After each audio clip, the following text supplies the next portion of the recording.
At Camp Kirblog, blog, we burn fires at a log, and it sucks, because we just don't give a fuck. Welcome. If anybody knows what that is in reference to, you are my friend for all eternity, except not really, because I probably don't know you if you're an obscure enough human being to know anything about As Told by Ginger. Hi, welcome. I'm joined by a guest. Say hi. Hi. Hi, hello.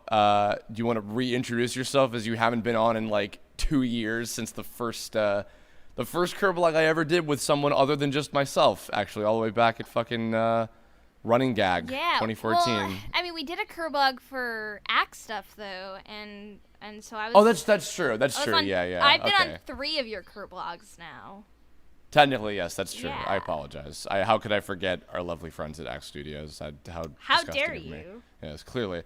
But I will either way tell everybody out there, if they don't already know who you are from the preview image or whatever. I'm Brittany Lotta. Chris is my friend. We're going to talk about friendly stuff like torture camps. Well, not the type of torture camps that you might be thinking of. I hope to God not.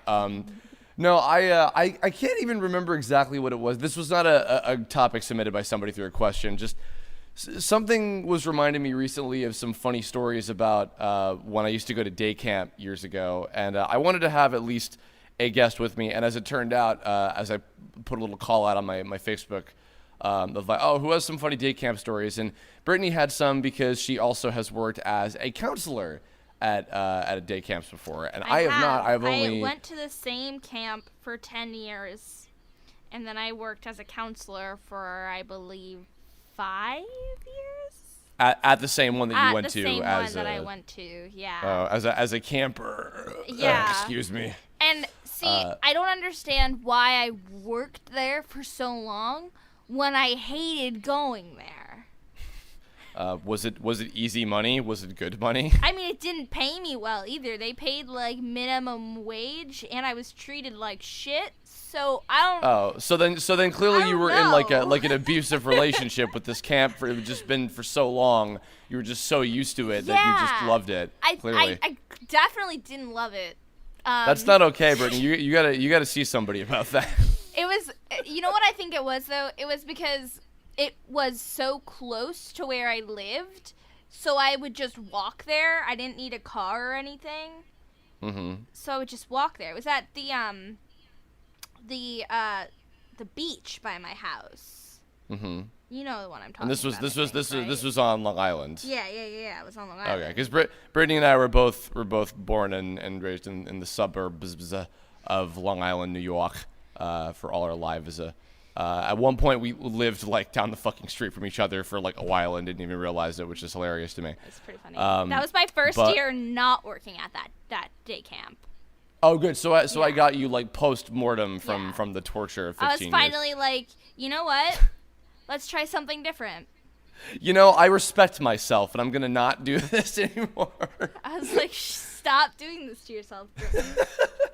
Well, you've already got me, beaten in the fact that you went to day camp for 10 years. Like, cause I don't even think I went for that long. I went for many years in a row, much to my chagrin, to a place called Camp We Love 'Em, which was, I want to say a good, like, maybe half hour away or so from where I lived. I can't even remember exactly where it was, but so that was the day camp that I went to as a very, very young lad. This was actually before Pokemon was even out, so it was like the early 90s to mid-90s or so. I don't think I was still going by the time that the mid-2000s were happening. I think by the time I was in like middle school, I was like, I'm done. I'm good. Okay, actually, here's a question. So, Brittany, have you ever actually been to like actual camp, or have you only ever been to day camp before? Like camp, like sleepaway camp? Yeah, like real, like in the wilderness, like with like pitch tents and shit like that kind of camp. No. I went to this day camp, which was beach camp. Mm-hmm. So it was at a beach. It was awful. But never sleepaway camp or anything. I think, did I go to any other camps as a kid? I have this really distant memory of going to bug camp. Like I'm pretty sure it was actually outdoors on like trails and stuff, and we talked about bugs. I must have been like kindergarten or first grade, and I went because my cousin was going. And the only reason I remember this is because I stole one of his Pokemon cards, and I stole a Ghastly from him, and I hid it under the bench at bug camp. And then it rained, and the next day I go to get it, and I'm like, why did I steal this card? It rained where I hid it. Now this Ghastly is ruined. Wow. See, that's what you pay. That's what you get for being a fucking delinquent. I wanted his Ghastly, and he wasn't going to give it to me.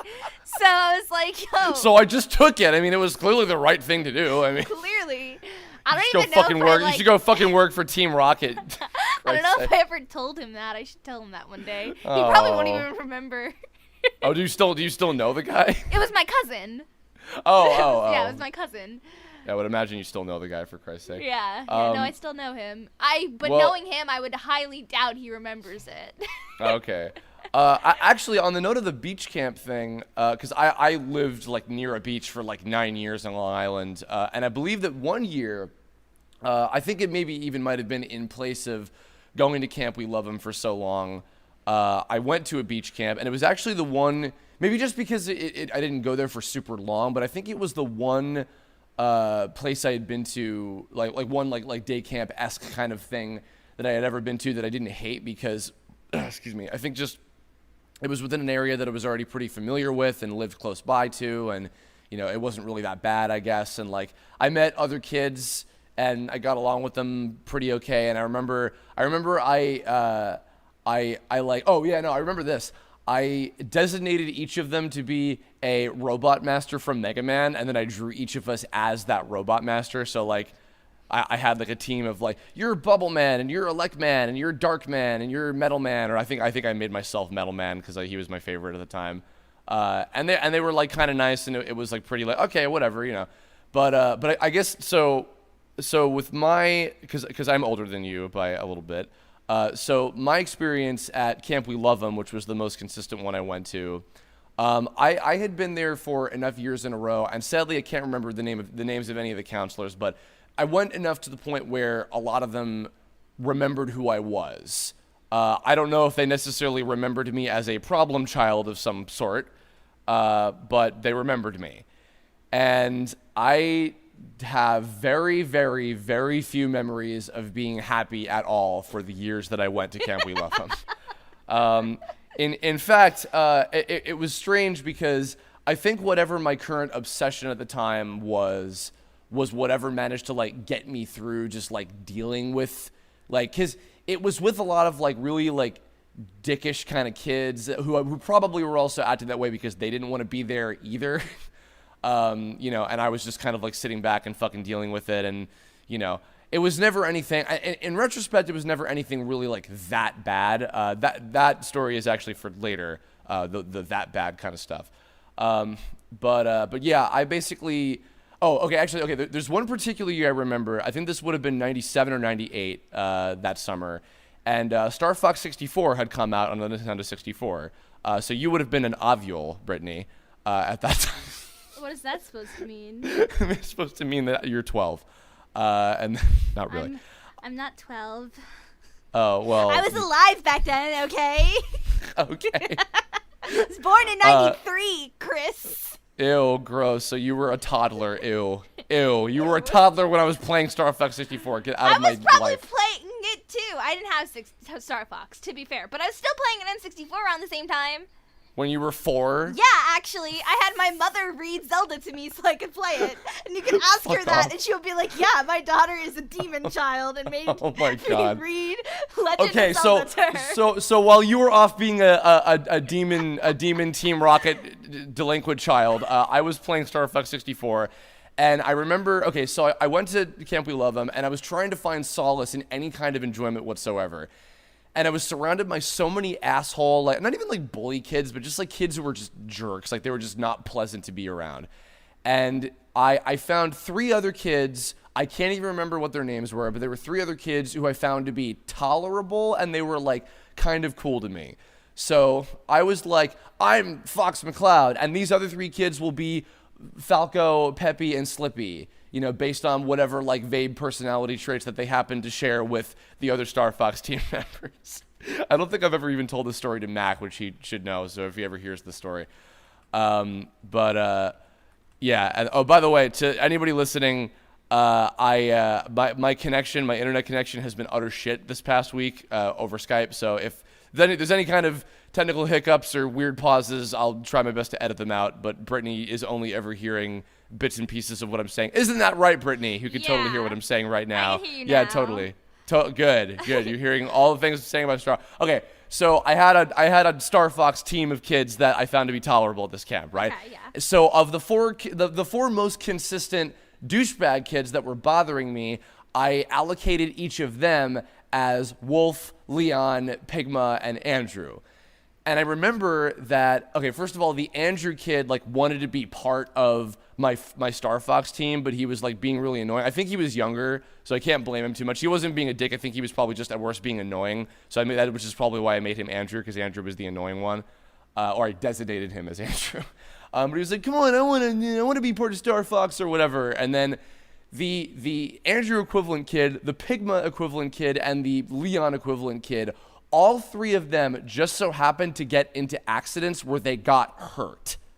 Like one of them fell down, one of them like got like a scrape, or one of them like got hit or something, and maybe one of them was like bleeding or whatever. Like little like minor like kid accidents, nothing serious, but something like that happened to each of them, except for the kid who I established as Wolf.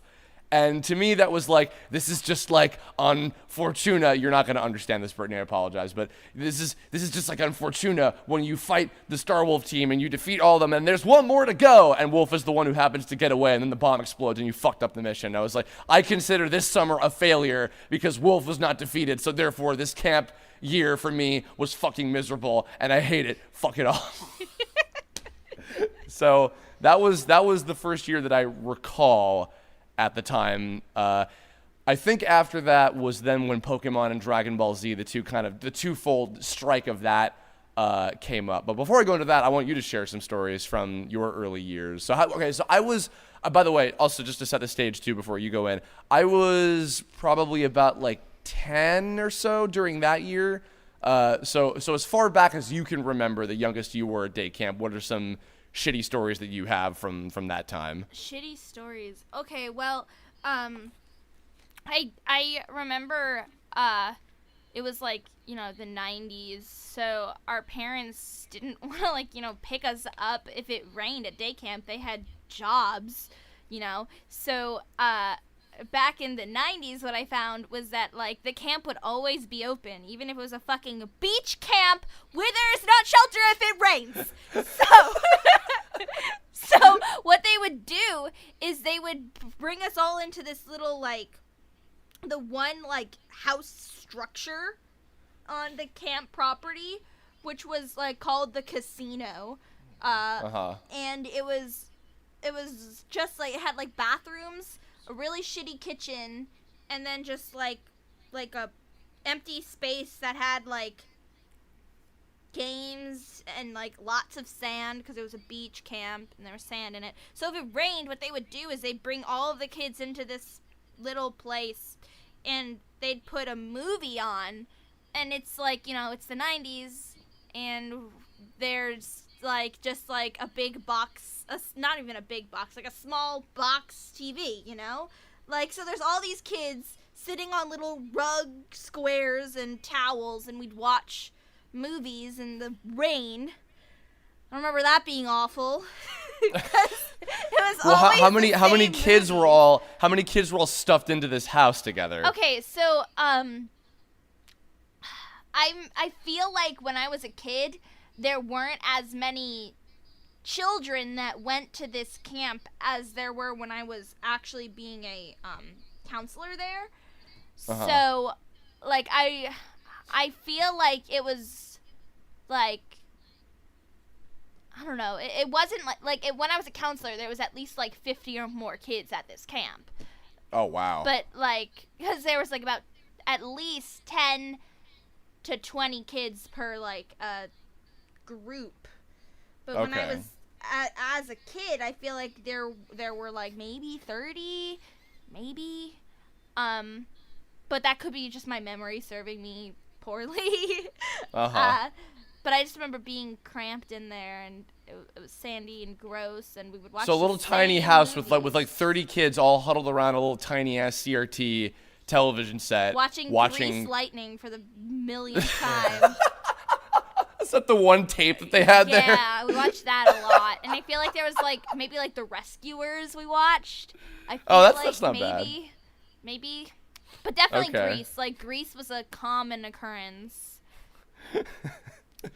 And what I hated the most, though, was that we had to do swimming lessons and like. Oh God! At the beach. At the beach. Have you ever been to the beach I'm talking about? I actually don't know the beach that you're talking about. The one at the end of Adams. I know. I don't think I've been to that one, or if I have, I don't remember it. It's shitty. And so this beach. Wait, hold on. Is it the one that's like it's just like the sand is just like rocks? Or is that a different one I'm thinking of? I mean, like, on low tide, the sand is rocks. I don't want to, like, outright say it and out where we live. No, of course, yeah. I don't think. No, okay, no. She just typed it to me. No, I've not been to that one before, so either way. It's like this beach, but it's really a beach in a harbor, so the water doesn't really move in and out. So, like, it does have low and high tides, but the water is fairly stagnant. And, you know, you have boats going in and out because they're going to, they're docking their boats and they go out to go into the Sound, Long Island Sound. So, so the beach is really shitty. And the water is really fucking nasty. Like, if it rained, we couldn't go in the water for days after because of bacteria. Which is something I feel like didn't really happen when I was a kid, but as a counselor, they were suddenly like, okay, we have to pay attention to these contaminant warnings that the water is going to kill the children. But, like, as a kid, we were always forced into it. And I remember, like, throwing fits. Like, I would not go in that water, and I would get yelled at, and, like, they would yell at me all the time and, like, force me into the water. And oh, my God. Like, refused to go. And like, I managed to, like, skip out on, like, a decent amount of these swimming lessons by, like, hiding or temper tantrums. But they would, at one point, I remember them sitting me down with, like, the camp director and being like, she won't go in the freaking water. And they're like, Brittany, why won't you go in the water? And I was like, because I hate it. They're like, well, you have to learn how to swim. I was like, I know how to swim. I have a swimming pool, goddammit. Okay, I actually don't remember because I feel like I would be the type of problem child to totally be met with by the fucking camp director at the one that I went to, but I don't think I ever actually did that. So you have topped me in that department, like, straight up. Oh, it wouldn't have been the first time. Here's another story from Brittany being a problem child. At one point, there was this guy at the camp, and I mean, we must have been like 5 or 6, but the guy, like, really liked me. Okay. And he kept on, like, coming on to me as a kid, so, like, you know, wanting to hang out Wait, with what? me. Whoa, Like, hold on. He was a kid. Okay, I was like, hold on a minute, excuse me. He was a kid. Jesus Christ. But he wanted to hang out with me, and, like, you know, he was like making kissy faces and shit at me, and I was not having any of it. I didn't want anything to do with that. So I fucking scratched the kid's back. And he had Turns out he was totally into that. He had a scar for years. Like, we grew up going to the same camp together, and he would go swimming. You would see the scar on his back from Brittany scratching him at 5 years old. And I had to, like, write an apology letter, and, like, his mom yelled at me and shit. My mom got mad at me. And wow. I was like, well, I didn't want anything to do with him, and he just kept on, like, liking me. I hate it. Oh my God. See, if anything, now in today's age, with how, you know, much more, like, understandably protective people are, you would have been like, yeah, you scratched that piece of shit, that fucking harassing, you know, kid or whatever. Yeah, and everyone else was like, come on, why are you being so mean? Why'd you do that to him? He just wanted to be your friend. And I was like, that's not friendship. It's not friendship. That was bad touching, sexual harassment, borderline shit at 5 years old. So I scratched the kid. Well, you know what? I'm glad. That's such a fucking anime type thing of this bad guy who was trying to go after me. I got my revenge by scarring him for life, and now he has this is the super heroine that resisted against me, and she defeated me, and I'll never forgive her, and etc. And scorned like evil lover type character. I mean, he definitely doesn't still have the scar. That'd be Oh crazy. man, that'd be crazy. I don't think. See, I was kind of hoping because if you guys were 5 and your skin was like frail enough that it just would have been permanently ingrained into his back forever. It's like, I got this from a girl. I learned my lesson early on, kids. Well, the next year for me, and I actually wanted to see if you had any, similar experiences, which it sounds like you do, because it sounds like there were some consistent folks in your life from this time. So there was one year, and I believe it might have been two kids in the same year. So there was one year at Camp We Love Them I went to so I went to 2 different elementary schools when I was young. I went to one for kindergarten to 2nd grade, and then a different one for 3rd to 5th grade, the second one of which is where I met Mike Lucas, who y'all know of. And when I went to Camp We Love Them one year, I believe it was right before I went to middle school, because then the kids that I knew from both of those elementary schools all got put together under the same school district, so we all went to middle school and high school together. But I saw this old friend of mine from early elementary school named Kyle, who was there, and he was a much better master, I remember, of just owning this sucks. This sucks. Nobody wants to be here, but I'm going to just enjoy the shit out of it the best I possibly can. And I'm like, okay, yeah. So I kind of tried to take a nod from that as best as I could. And like I was saying, that was the same year that I think that the twofold strike of Pokemon and Yu-Gi-Oh! Both kind of hit. And I remember that I think it was that same year, I'm pretty sure, I managed to drag Mike Lucas into Camp We Love Him with me, and he went with me. And I remember him looking at me and being like, I can't believe you talked me into this shit. This is the worst. And I'm like, I'm sorry. But so I made him suffer together that summer with me, unfortunately. But I think also because we were so big into Pokemon and Yu-Gi-Oh! Or not Yu-Gi-Oh! Yu-Gi-Oh! Wasn't even out yet. Pokemon and Dragon Ball, we were just really just we were making everything that was ever happening, every single fucking activity that was happening that entire time into something that had anything to do with either of those franchises, and just, tried our absolute best to have a good time with it and just go to town or whatever. It didn't work very well. It might have been a little bit of a less miserable time just because we were older and we were a little bit smarter and knew how to work the system better, I guess, and just, we'll just go over and play these board games or just, keep to ourselves and not do whatever, but it was still pretty shitty. And, but the fact that I dragged one of my friends into it. Did you ever have any years where good friends of yours from high school or middle school or elementary school or whatever were also there with you and they were suffering with you? Did that make it any better or any worse? So, most of the people I went to camp with were people I despised. Oh boy. They're all people that today, I would tell suck a dick. Most of them I hated. I hated them during camp because they would make fun of me. I hated them during high school because they would make fun of me. So most of those people I didn't get along with. There's a few exceptions with an on and off friendship I had with someone who I went to preschool with, who during camp, he didn't go as we got older, I don't think, but he was a counselor when I was there. Okay. And, he was a counselor while I was a counselor.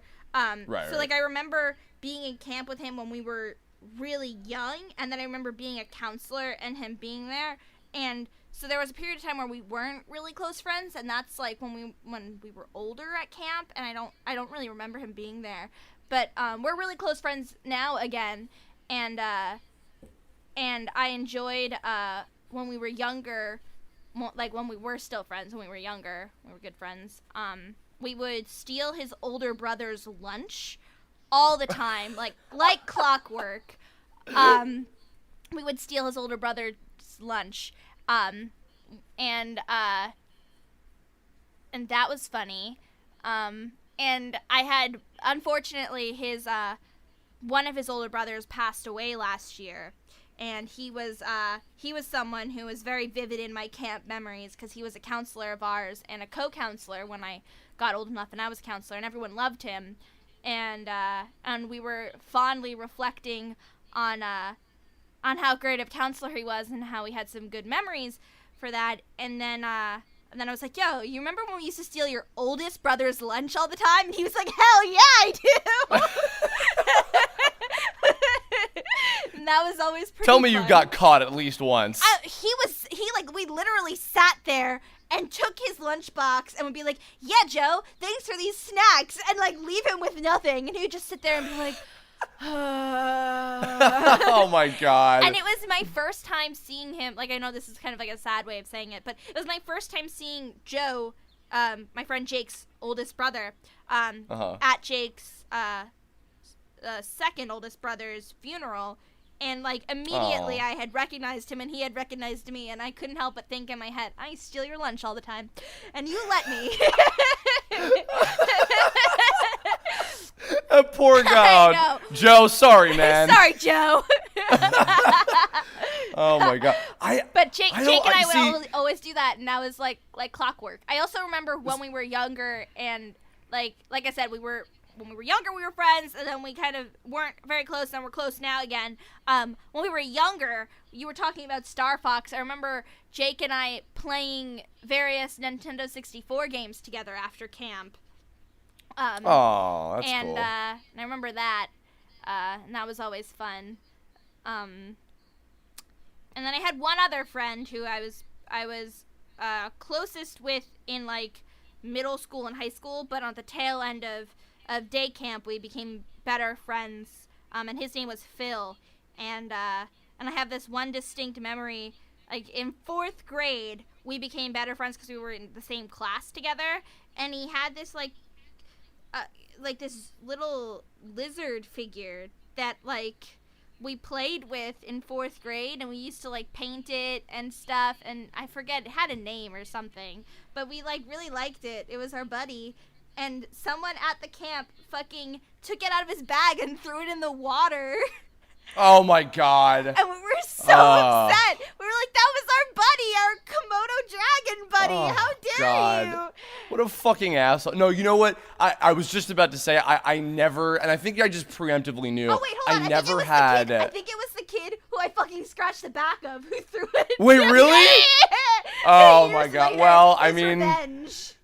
I don't even know if I can necessarily blame. I'll blame him. Fuck it, whatever. Fuck that kid. No, I think I preemptively knew, like, I cannot bring any of my toys to day camp with me. I was way too afraid. Because, you know what? I think by that point, I'm pretty sure my Game Boy had been stolen at one point by that time. So I was probably just like, you know what? I'm not even going to fucking risk it. Because I know that if I bring, like I think I forget if I've talked about this on another Kirblog before, but I had, like a Bowser plushie that was, like, my pal for, like, way too long as a kid, and, like, I maybe I had, like, a heart to, like, oh, maybe I'll bring him with me, but I'm like, no, somebody will take him and throw him over a fence, and I'll never see Bowser again, and I can't fucking take that risk, and I never did. But yeah, I don't even think that we had board games, but I don't think we had, like, toys, probably because they knew the kids would have stolen them if we brought those in. Right. But yeah, like, God, you really were a little fucking delinquent when you were a young chitlin, weren't you? I was, like, the odd one out. People were, like, they hated me because I was weird. Like, I was a weird kid. And, like, then when I got to, like, a certain age, I would always bring my fucking Harry Potter books to work. And, like,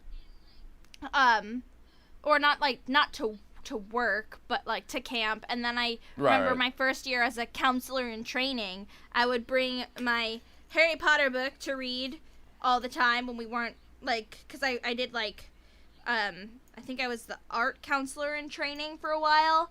And so we had a lot of downtime, so I would read Harry Potter a lot. And then, so people thought I was weird because of that. And then I would draw, like, Ed Elric pictures all day and sang in Japanese, and people were like, that girl's a fucking weirdo. Well, when you were like younger, like did you like? I mean, because I did this a lot. I was an avid like pretend player. You know, I mean, the Star Fox story was one example of that. But like, did you do like I mean, especially because you're a fucking actor, you know, more so than I am. Like, did you like play pretend and role play and do like weird shit like that, like when you were a kid during camp or anything? Yeah. Okay. Or? So here's another fun story. This goes. It's a mix of camp and weird elementary school shit. But okay. One year, this new guy came to camp, and I didn't know him. And right off the bat, I didn't really like him because he was weird too. But we weren't like friendly weirdos. There was like some sort of like conflicting weirdness that we had. And he would always use hexes on me from Harry Potter. And I'd be like, fuck, dude, you can't go around and Avada Kedavra me all the time. Like, you can't do that. That's not how it works. You can't constantly kill me. Those are spells you're not supposed to use. Don't you have any respect for the Harry Potter lore? And he didn't. And he would, like, fucking do that to me all the time. And I was very upset about this. Wait, so hold on. So he spoke your geek language, but not in the way that you wanted. We didn't jive. Oh my god. Wow. And like, Jesus. And then like, I was so pissed. I was like, oh, that kid's so annoying. Like, he has no respect for the rules of Harry Potter. You're not supposed to use Avada Kedavra, and there he goes. He fucking does it. And like, I was very upset, and like, then I get to school on my first day of school for 5th grade, and who the fuck do I see in my class? That kid. And you know how angry I was? I was ready to, like, scream. I was like, I'm not gonna go through a year with you in my class, dude. And that kick-started, like, a year long of, like, basically, like, elementary school role play, because we would play a game where he was the bad guy, because he was obsessed with a friend of mine. And so the game was just like us, like, just like, you know, playing pretend and like bringing all of our nerdy fandoms to it. And like, that's what we did during recess. And we called it The Game. And then I remember, like, there was Digimon in it, and Pokemon, and Dragon Ball Z, and Harry Potter, and basically like anything we wanted to be in it. Shaman King, anything we were watching at the time. Fucking like, somehow Shaman found King. its way into our game. And like, by the end of it, we're like, shit, now we're gonna go to middle school. What now? And we had one final game at the freaking beach where I went to day camp. And I don't even remember how it ended, but that was really funny. Now, like, like, the kid got really popular, like, once we went to middle school, and he came out as gay, and he, like, did theater stuff, and, like, now I think he's, like, a singer in a band or something. I haven't seen him. I haven't seen him in years, but my mom saw him at like a bar recently, and he's like, "What's Brittany up to?" And she's like, "She's in Pokemon." He's like, "Oh shit, cool." But like, he's also doing cool things. Like he was a good actor, and we wrote, actually in high school, we entered a play fest, which is like every grade is supposed to like create a play and act it out. We entered one, and we wrote Mean Boys, which was like a spin on Mean Girls. And so I don't know how we ended up writing it together, but we did. And then the teachers deemed it too inappropriate. I think because we called the plastics the rubbers instead. But we weren't allowed to enter our play. It was upsetting, but I think that was like the last time I talked to him. Dude, you should find him again and put him in one of your fucking anime dubs. I don't know. My sister said that he like was touring in Australia with his band or something. Oh, okay. I don't know. I have no idea what he's up to, but he was the one weird kid at camp who grew into an also successful person, I guess, considering, you know, he's a singer in a band. I don't know what the rest of the people are up to. They're probably never going to leave our hometown. Like that's what Oh. it probably is. The Well, only that's other sad. the only other weird kids like that I was friends with, there was that guy who like he was my rival, I would say, in my last year of camp. And then my friend Jake, who was fun, and my friend Phil, who I talked about with the dragon. Oh, and my friend Riley, who is like fucking scary as hell, and he'll probably listen to this because he likes your stuff. Oh, really? Oh, hi, Riley. He fucking is a horror artist now. Oh. I'm sure he would have some good things to say about camp. Like how? Dare I ask? Like how terrible it was, and how it gave us all nightmares because we were all bullied by the other kids in camp. Oh. Yeah, we're all the weirdos. It's okay, Riley. Use your inner strength to overcome your horrible past. Yeah, I'm gonna tweet to him after this, and I'll ask him if he has any good memories he wants to share. Oh, But- okay. Yeah, no. I mean, if you find this, I mean, obviously, like, I'm skipping ahead, but yeah, leave comments with your own stories. I'd love to hear them. But Yeah, I'll have to ask Riley what sort of stories I'm forgetting from Horror Town. Cause like really like we were bullied not even by just like the other kids, but like the counselors would bully like the weirdos oh, too. that's fucked up. I know. And like Ugh. when I was a counselor there, I was bullied by other counselors. See, okay, actually, here's something. I want to also have this lead into your experience about being a counselor. So I think it was the same year that I had Mike Lucas there with me. And I remember, just a little minor stories. We were like pretending to do like a Dragon Ball Z fighting game thing, and like it was really early DBZ, so we were just like, we didn't even know what Frieza's powers were, and we were just kind of like, we were making like capture the flag and whatever other like outdoor games we were forced to play into, like, let's just pretend to be DBZ characters and make it less obnoxious to us or whatever. But there was this one guy, and he was a lot bigger than me, and I couldn't remember if he was another kid that was just like older or if he was actually a camp counselor. But one of the things that I was kind of introduced to was the idea of like people getting like nicknames that weren't just like a shorter version of your name. And so he was like, yeah, we're gonna call you CD. Like, we're gonna call you CD. Like, he was probably pretending to be like a real like New Yorker, type person. He probably wasn't at all. But he was like, yeah, we're gonna call you CD. And I don't know what does that even mean? What does that stand for something? Or is it just like CD is in a compact disc? Like, what are you fucking talking about? What are you saying to me right now? So like, I don't know if that person was necessarily like shitting on me or like trying to call me something derogatory and I didn't even realize it or whatever. But like, I don't know. But okay, but when you were a counselor, so I have no idea what that kind of experience is like actually looking after kids, in this kind of context. So what, how, I mean, I'm sure it was very, very different kind of experience, but how was it, I don't know, was it better? Was it worse? Was it, I don't know, like what were kind of the weird things that came along with like, suddenly I'm on the opposite side of this, the opposite end of this scenario where now I have the power and or I have the responsibility of overseeing all these fucking brats of this generation. I always thought that I was a really good counselor because I didn't want to be like a shithead like the counselors who I had. And I did have a lot of kids who loved me as a counselor. And that was always cool that like I had little camper buddies, but what wasn't cool was that like there's this one guy who I worked with who was a total asshole, and he was like my co-counselor for like 2 or 3 years, because I had the same group in like when they were, I guess, when they were going into 3rd grade up until their last year. No, maybe when they were going into 4th grade. I had them when they were going into 4th grade, going into 5th grade, and going into 6th grade. And then I actually had that group when they were really young, as my first group that I was a counselor in training for. And I knew some of the kids because of, I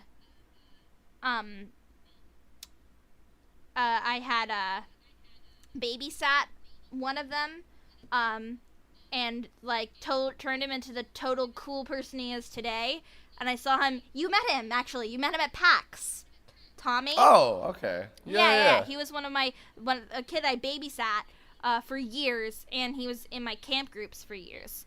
So I had cool kids like that, but then I also had an asshole co-counselor who would bully me and tell the kids to dump the water that I freaking hated so much at the beach camp onto my head, which not only was gross because I hated that water, but also I had been wearing contacts at that point, and my contacts were very sensitive to water.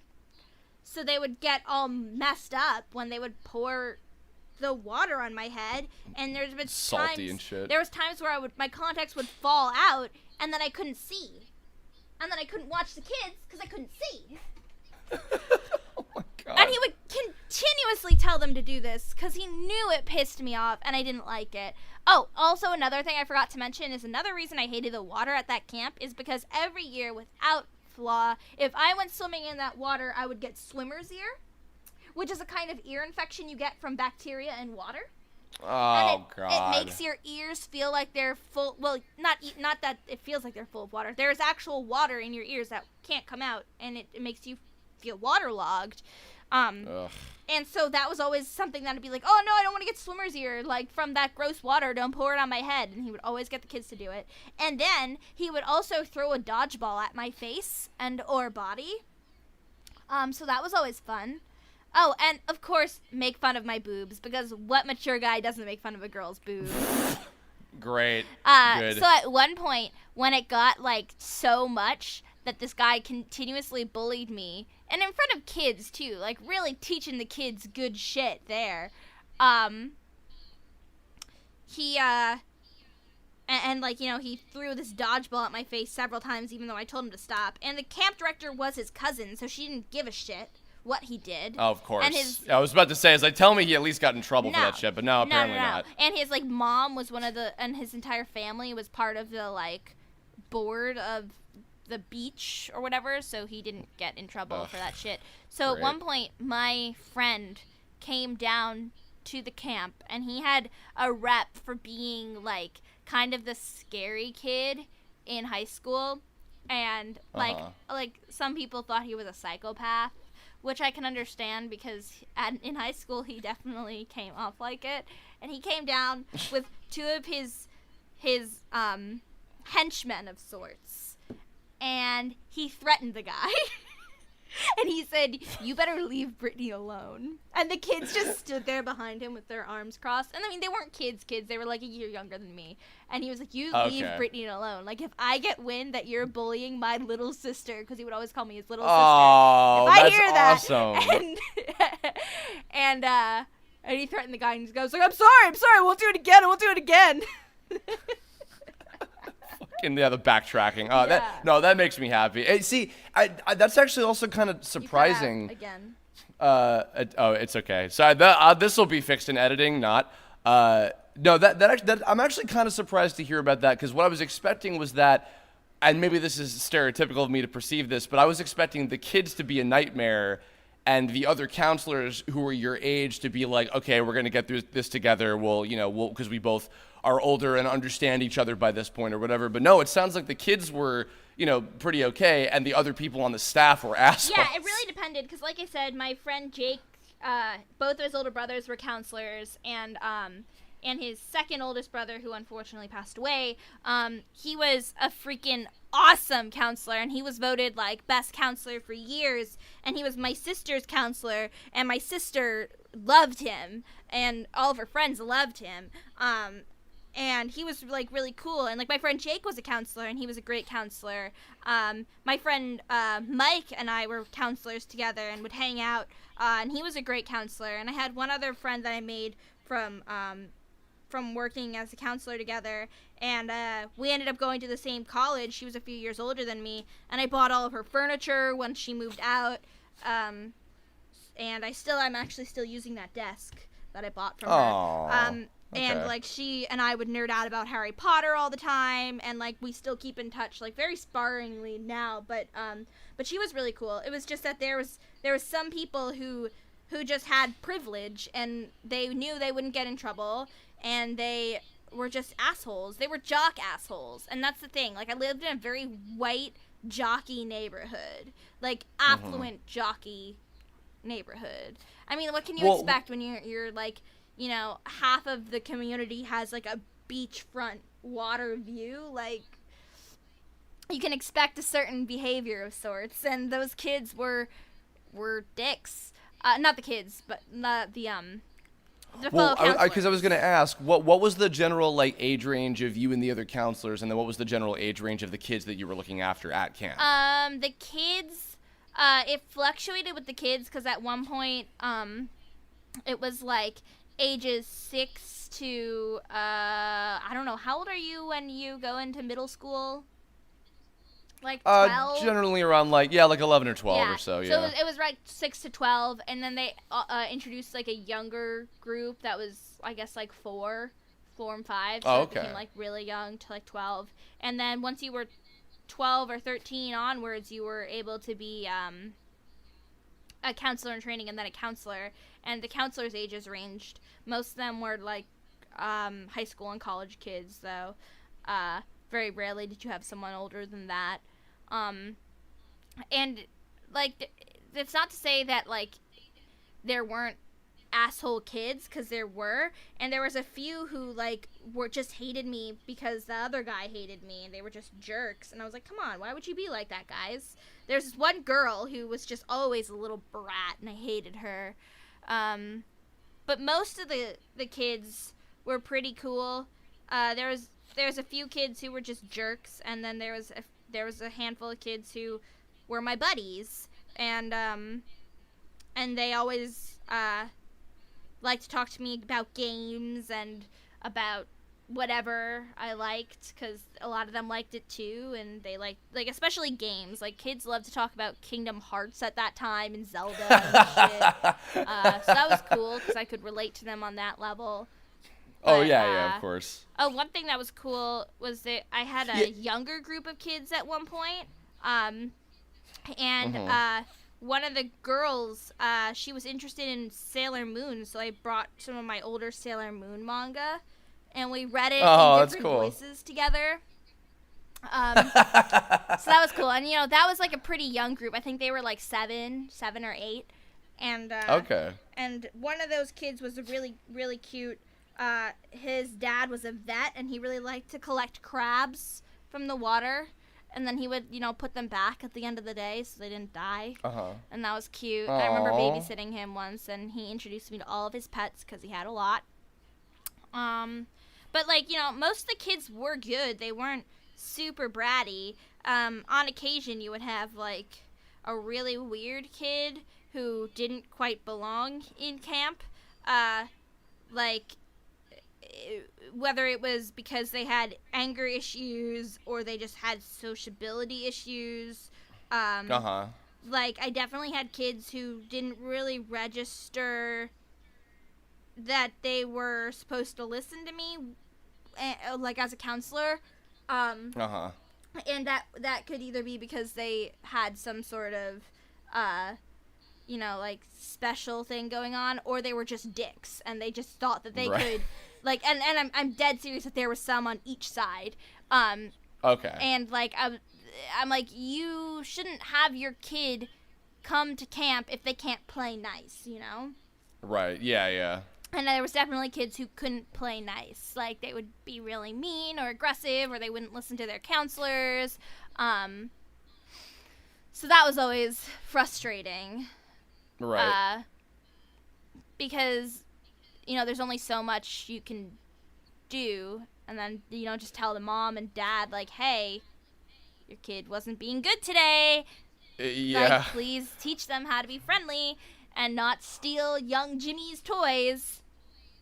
Okay, so actually, this is a perfect. Well, I want to let you finish, but this is actually a perfect transition into my final story I wanted to share. Yeah, I'm trying to think if there's anything else I wanted to share about. There's one girl who I had as a camper, who I really felt was like getting abused or something. There was some really weird shit going on in her family, and like I guess her parents were getting divorced, and like her dad's girlfriend would come down to camp sometimes, and it was all like very strange. Yeah. And I remember telling one of the camp directors at one point, like, hey, I just am getting a weird feeling about this, and it was just very strange, that entire situation.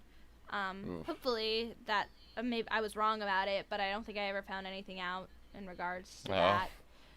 One of the camp kids that I had, he emailed me a few months ago, and he found out, he knew who I was because he watched, get ready for it, a Honey Pop video.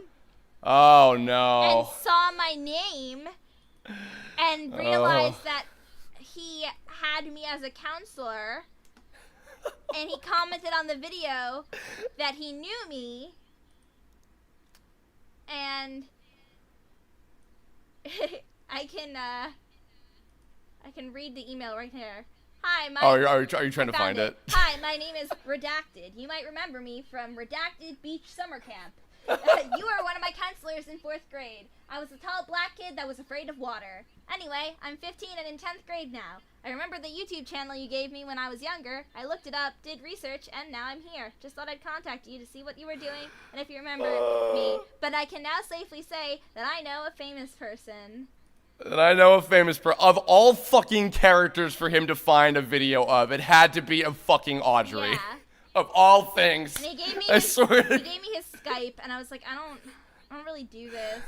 And I don't want to do this. And now that you've heard noises of me making sexual sounds, this is weird. Like. Yeah. I found out that you voiced a character named Audrey from a game called Honey Pop. I looked it up, and it seems very ... interesting. Anyway, on the video containing all your voice files from the game, you might have seen a guy named Geometry-Mega Man saying that I know you. Actually, you did, because you replied. That was me. Please don't think I'm a stalker. Oh my god. Well, congratulations, your fucking life caught up with you. Yeah. Oh my god. And then he emailed me again. I don't know if I actually responded to it, and he was like, just wondering, do you know this kid? He's a friend of mine at school, and he told me he knows you from Play and Trade, which is where I worked last year. Oh, that's right, yeah. At the video game store, and I was like, worlds colliding, leave me alone. No, weren't you meeting people there that were like, oh my god, you know Kerbifer or whatever? Like, didn't you tell me a couple times that happened? Yeah. Oh my god, I'm sorry. And Kira, and like basically everyone. I remember when Erica was announced as being in Kill la Kill, they were talking about Erica, and I was just there like, don't say anything, just don't say anything about how you know everybody in this show. Yeah, and they're talking. There was times where they've talked about Lucian, and when they were talking funny. about Attack on Titan. Jesus Christ. So my ultimate final camp story that I hope you'll be able to hear most of without Skype being fucking stupid. Okay, so there was one year.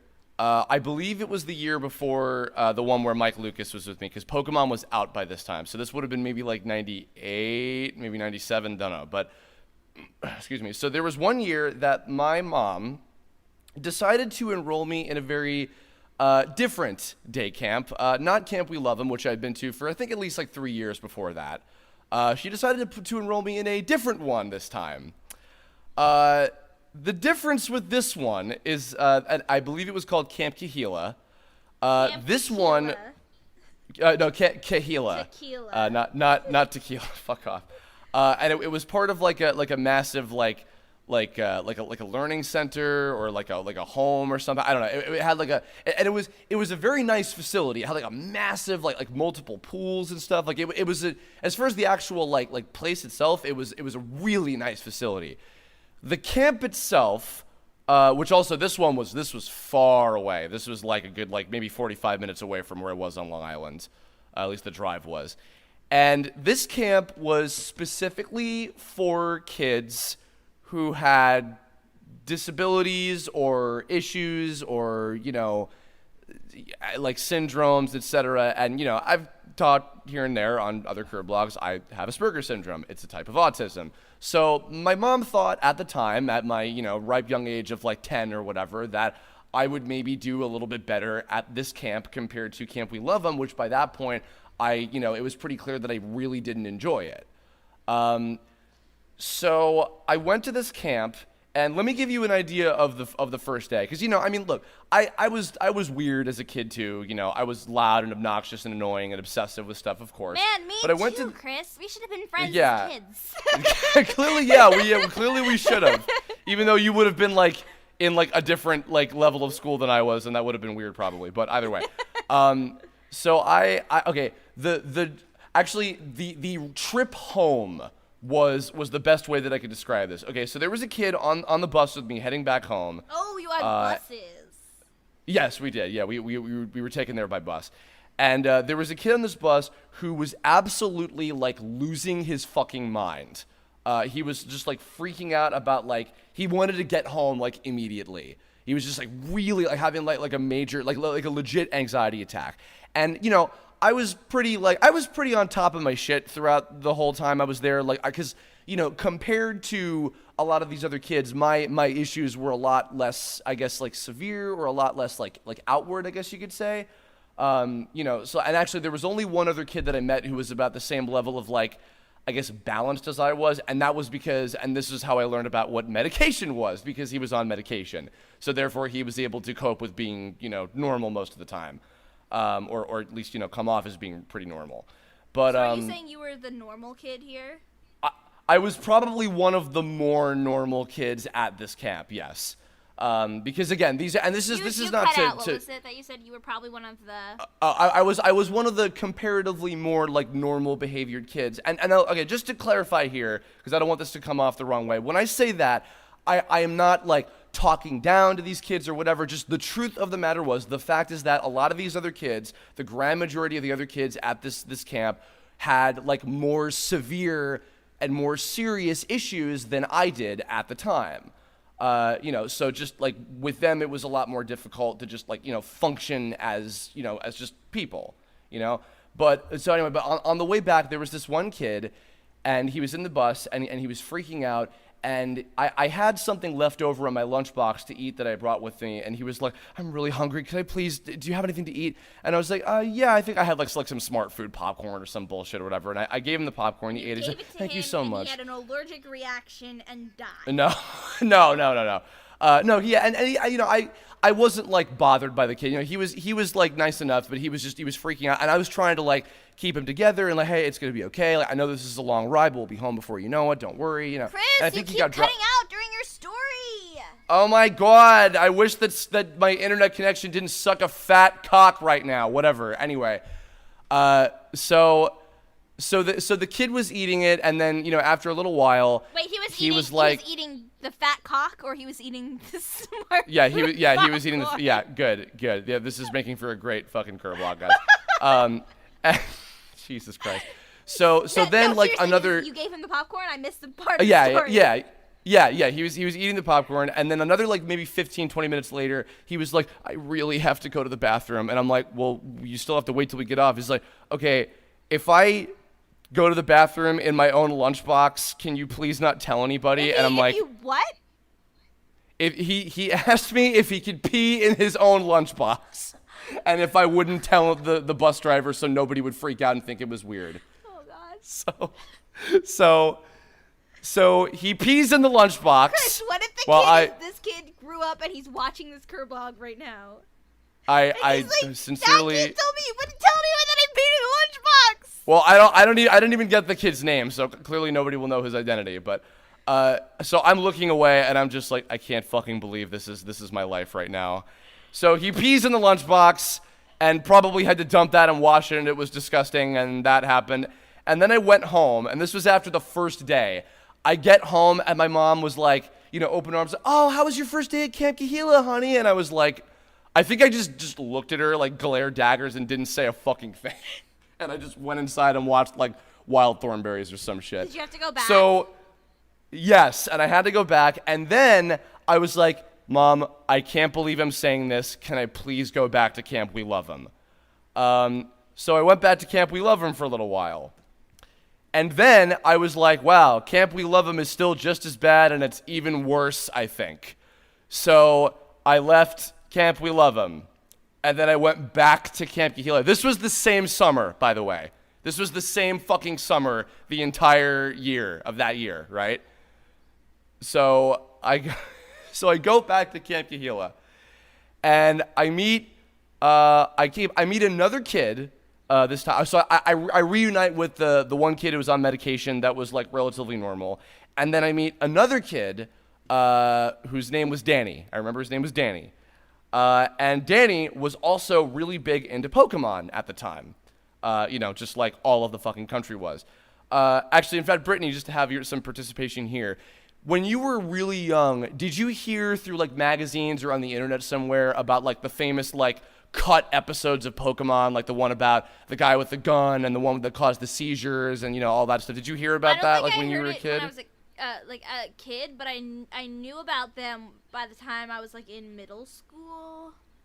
Okay, yeah. So like you had probably heard like down the grapevine from like other kids that were into it or whatever, right? Yeah. Like some I was fucking obsessed with Pokemon as a kid. I remember I used to have like a song and a dance I would do when I was getting ready to watch it when I was like a kid. This was like the year that it like really hit and became fucking massive, and there was a magazine I had that was talking about what was at the time like the 5 legendary like cut episodes of Pokemon, most of which aired later except for the Porygon one and the Safari Zone one with the guy with the gun or whatever. But I was telling like everybody about these episodes. And Danny, I think, was with me as I was telling all these other kids that we met, because, again, everybody was into Pokemon at that time. So I was telling people about them all over, like, I'm the cool guy that knows, like, all the secret shit about Pokemon that other people don't know about. Yeah, I'm so cool or whatever, right? So we were on one of the buses that was taking us to some place, like, for one of the parts of the camp that day or whatever, because we would, like, it was a big facility, and we got, like, carted around to different places throughout the day, depending on whatever it was, right? So I'm on this bus with Danny and the other kid who was cool, and we're talking to this other person about the Pokemon episodes. Danny was trying to, like, get in on the story and, like, tell it with me because he wanted to participate, which, was totally fair enough. But I kept talking over him, which, wow, big fucking surprise. Chris talks a lot and talks over other people. Wow, that's never fucking happened before. So, and I guess Danny didn't like that after a while, and he was getting really, really annoyed. And I didn't know that he was getting really annoyed. And then he unleashed his really, really annoyed by pinning me down and choking me. Oh my god! In the middle of talking about, like, the fucking Porygon episode, blah, blah, blah, whatever, after interrupting him probably for the 3rd or 4th time, I just am stopped. And I believe this was the first time in any kind of public setting, and I hope that, and thank God nobody blamed me for this, that I said, "What the fuck are you doing?" as I'm getting choked. So I said the F word out loud in front of a lot of other people, but I was like, I'm getting choked. Hopefully nobody cares. That's, not a priority right now. But yeah, so he tried choking me. Now, on the outwardly part of it, again, probably just because I needed to cling to whatever level of sanity I could with anybody that I could talk to for the hours I was there, we got over it and he was like, "I'm sorry." And I'm like, "It's okay, don't worry about it." But I was pissed off. Like, I was not okay with that. So I didn't quite know. How did your mom take that you were choked at your camp? I don't remember. I actually don't remember if I even. I'm sure I probably told her, but I don't remember what the reaction was to that. But either way, yeah. So after that happened, and now you were talking before about getting revenge on the prick that was like getting on you when you were a counselor. So this was kind of my revenge. This is the big story that I wanted to tell. Okay, so. One of the other big things that I was getting into kind of around that same time was a show that I probably shouldn't have been watching that young, but everybody was watching it that young, was South Park. And my favorite character was Kenny, because I just thought he was cool and funny and etc. Excuse me. So one day, me and Danny and the other kid whose name I can't remember, we were down by the pool. And we had to go change into our bathing suit. So we had to go separate for a second, right? So I went off and I had my towel. And I put the towel over my head and only showed my eye. And I went back and I reintroduced myself to Danny. And I reintroduced myself to Danny with this towel over my face, only showing my eye. And I was like, "Hi, nice to meet you. I'm Kenny." And He believed me. He believed me to be a different person for the entire rest of the duration of when I was at Camp Kahila for the rest of that year. And for the rest of that year, I was going back and forth as Chris and as Kenny. And I made up a whole fucking story about, I have this, like, because I was coming up with, like, an issue that he has. I have, like, major anxiety because I have this. And this is totally not okay. Don't ever do this, people. This is not cool.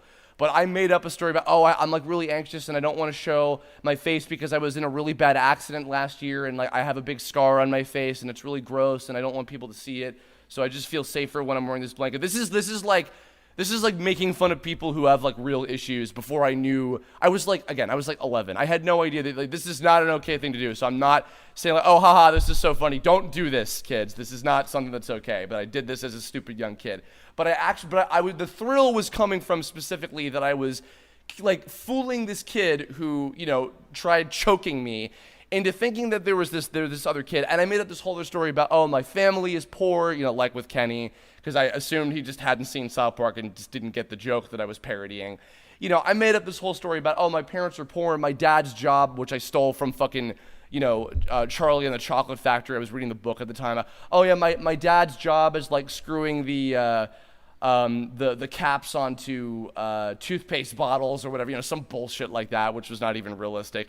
And this kid bought it, and I kept this up for the entire rest of the fucking year, and it was absolutely insane. So, and I remember I did tell my parents about that, and I think my dad was like, you gotta stop doing that. That's ridiculous. I think he even knew. It was like, this isn't okay. But I kept doing it, and I think I had a mind to, on what I knew was the last day or the last time I was going to be there, to just, come over to him and take the towel off and be like, it was me the whole time, motherfucker, and just run off. And I didn't end up doing that, probably because I wanted to live with with convincing myself, because maybe there was a part of me that thought, maybe he knew that I was bullshitting the whole time, or, maybe I was getting played or whatever. He was just, humoring me or some shit. But I never ended up revealing myself as it was me all along or whatever. But yeah, that was kind of the end of that experience. And then I think after that, I only ever had one more year where I was at Camp We Love 'Em after that, like the following year. And then I was like, Mom, I'm done with camp. I can stay home and play video games and draw and whatever, and I can just live with that. And then that was it. And that was the end of my history with camp, period. And that was it. I don't want to end it quite yet. I had something I wanted to say. Oh, sure, go for it. So I just tweeted to my 3 friends who I said we went to camp together. And I said, like, do you guys remember the horror that was beach camp?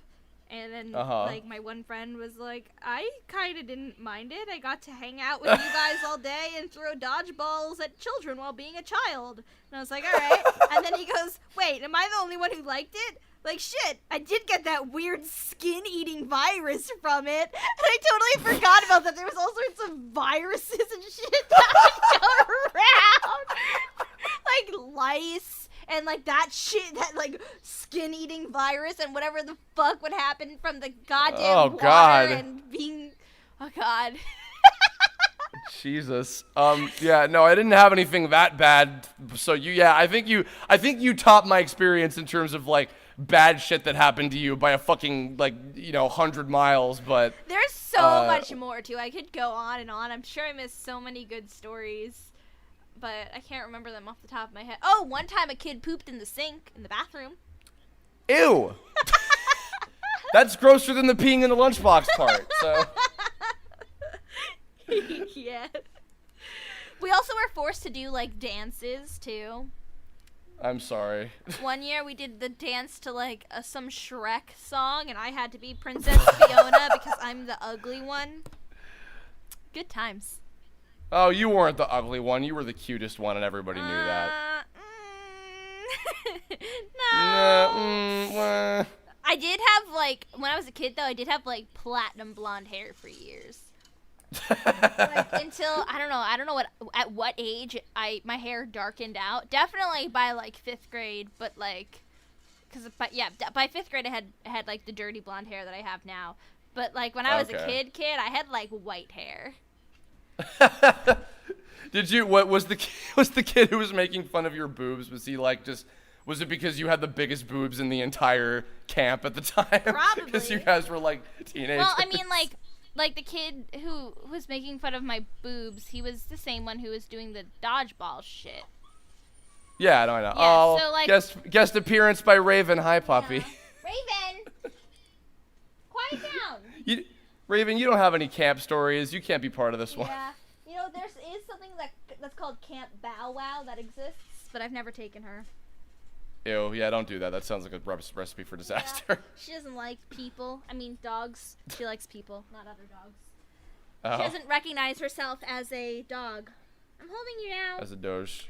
What was I gonna say? Oh yeah, no, the boob comments. Those were by the time I was like a teenager. I was like 16 and had boobs. So At all. Yeah. But I mean, I do remember getting teased when I was like in 5th grade for like having boobs before other kids had boobs. Yeah. That's, Yeah. I mean, well, I don't know. What's better? Or what's worse is getting made fun of for having them or being sought after by everybody for having them. I mean, like, it quickly turned into the other. You wouldn't understand, Chris. You don't have boobs. No, I wouldn't, and I'm not fat enough to have man boobs either. Thank Christ. You are nowhere near that point in your life. You were like negative. Well, on that nipply note to end on. Nipply note. Jesus, I'm so sorry. Raven's staring at me. Well, and she's like, "What are you saying?" Why are you talking about breasts? I don't like this. As a woman dog, as a bitch, I am. Oh my God, that reminds me, on an unrelated Jude and Sean self-promotion note, I can't wait for you to hear what Billy Bob Thompson did as the character bitch in Jude and Sean. Is the character's name actually Yes! bitch? Yes, it is! Well, I guess on that note, I was going to say, hey, thanks for joining me, and do you want to plug your stupid anime bullshit to everybody? It's not stupid. I'm fucking joking. Whatever. But please tell people about it. No, please. I'm actually excited. That's it. Oh no. Never. That's all. I'm kidding. I don't know if you cut out. No, go ahead. Silent treatment, man. No, I'm just cutting out. I'm probably sorry, everyone. Everyone, as in Brittany, for the fucking technical issues. No, tell everybody about what you're working on and what stuff that they should check out and where they can find you and blah blah blah. Well, you won't find me at day camp ever again. That's for sure. No. My father asked me when I was home. He was like, "Brittany, I really want you to do me a favor. I want you to come on the boat, bring Raven, and we're gonna go fishing." And I had to go down to that beach, and I just had like. PTSD flashbacks. Yeah, I was like, ugh. And like, there's this giant raft float thing that was in the water that kids were jumping off, and I was like, I remember being pushed off that thing. And of course, I see like kids that I grew up with who like they definitely don't recognize me, but I recognize them because they have the same exact face and they're jocks that like never changed. And I was like, wow, you're still here. God. You live a depressing life. I don't know. You don't know that. Maybe they're happy playing volleyball like fucking golden tanned, douchebags out in the fucking sun every day. I don't know. I'm happy. Or they go home and they're sad. I'm happy doing what I do. And what I do is slick transitions like this. Whoa! So I directed a show recently called Charge It Girl Jude and Chan. And it's actually, I think the DVD title is going to be Jude and Chan Recharged because it was previously released subtitled only, and now it'll have a dub. And the dub is real cool, and it'll be coming out sometime in August, which is pretty soon. And I did the directing and the casting for that, and I wrote half of the script, and I play the lead character because, hell, I just do it all. And it's pretty funny. Oh, look at me. I'm Brittany Lotta. I fucking cast myself as the lead character. That's not true, though, obviously, in this case. This was something that I was cast at a year ago before it was decided that I'd be directing and casting it. I mean, I had an idea that I'd probably be doing it, but John from Media Blasters was like, "We're gonna do a Juden show. You want to play Plug?" And I was like, "Okay." Sure. Say no to a lead character? No, I'll just take it. So Whatever. I mean, like, I honestly can't imagine who else I would cast for the role. She's a whack job. So I'm a whack job. It works out. Yeah. I mean, It's got you're a boobs loudmouth. Maybe in you it. could have played Plug. Yeah, maybe I could have played Juden Chuan. But my boobs aren't nearly good enough and erect enough nipples to be playing a character in that show, sadly. Yeah, Plug has smaller boobs than Aresta, who is played by Kira Buckland. That's true. Aresta has the bigger boobies. But, Good. you know. Thank you. Also, I do need to ask, does anybody in that show pee in a lunchbox specifically? No, but there is pee. Because Unfortunately. it's a weird thing. I don't know. I swear they had, like, a pee counter. Like, they were like, all right, our sponsors want us to get X amount of pee scenes in. And they, like, started and they put the pee scenes in. And then they, like, started to get into a groove in the actual plot. And they, like, stopped putting the pee in. And they're like, shit, we didn't meet our pee quota. Quick, add 3 more pee scenes in the last 5 minutes of the show. And there you have it. So other than the urination... it's actually quite a cute show, so I recommend checking it out. It's really good. It's about these Charger girls who basically their job is to prevent people from going into depression, and they help solve people's problems, but they can't be seen except by this one guy who's our main male character. He can, for some reason, see the Charger girls and helps them out on some of their charging journeys, and they go around trying to make people happy, and it's pretty cute. Yeah. And where can they find you specifically on the social medias? You can find me on Tweepo, and by that I mean Twitter. At Brittany Lotta VO, or Facebook, which should be the same thing. And I have an Instagram that I have neglected, but do post really cute videos of my dog on every so often, and that is Bree Loud. Yeah, that's all my social media shit. And if you're in New York City, I'm going to be at Liberty City Anime Con in a few weeks. Sweet. And that'll be fun. We're gonna do a big Media Blasters panel, and it'll be cool. I think the people confirmed for a Media Blasters voice acting panel right now are me, Matt Shipman, Jesse Nowak, and Cheryl Lee, and we all were in Juden, but we were also in other things.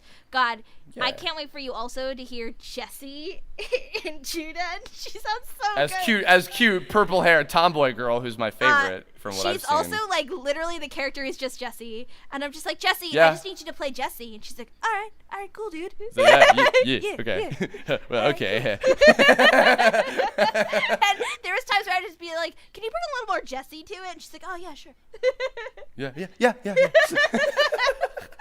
I was just fucking messaging her last night because she edits shit for Elite 3 until, like, butt fucking o'clock in the morning, and I'm just like, go to sleep, you fucking clod. Yeah. And she's like, no. I had dinner with Elite 3 when I was at Kineticon, and, like, they're like, yeah, our work hours are, like, all day, every day, all night, 24/7. It's like, stop that. Work all time. Sleep on a fucking normal schedule, you idiots. I love you guys. They're great. All right, cool. Well, also, one last plug, because we mentioned our friends at Axe Studios.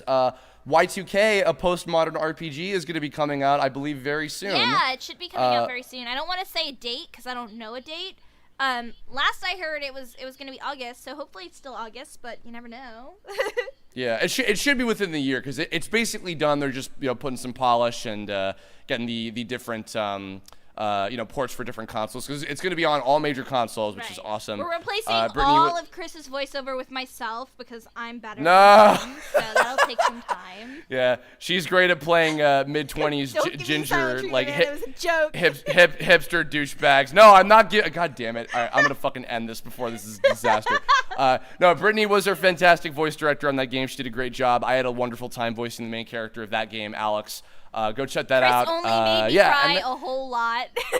Oh, it was a great experience. I was really happy doing that. So I hope you all play that and enjoy it. I'll do a Kirblog about the game too when it comes out. So, anywho, that's Did you it. say anywho or any so in I Any heard boo. any boobs. Any boo. Okay, well, any boobs. No, specifically. Oh, No, it's okay. Specifically Brittany's boobs. She doesn't hear this. Anyway, I'm so sorry, everyone. Okay, in the comments below, for fuck's sake, if you have any funny stories about how my audio cuts out. No, not really. If you have any funny stories about going to day camp, or rather horrible stories about going to day camp, leave a comment. Tell us your stories. If you have any feedback about ours or whatever that you can relate to or whatever, anything you feel like. And if you have future Kirblog topic ideas, leave a comment about this. Maybe another one involving Brittany if you like. About We'll talk anything all about regarding peeing her in and what she lunchboxes, does. guys. Yeah, because we'll have so much to say about that, really. We have so much experience in that, secondhand, thankfully. But we could write a whole fucking thesis about that. Hit me up, Twitter, Tumblr, Facebook, the usual bullshit, whatever. That's it. Goodbye. Don't pee in lunchboxes. It's not healthy. Bye. Bye, kiddos.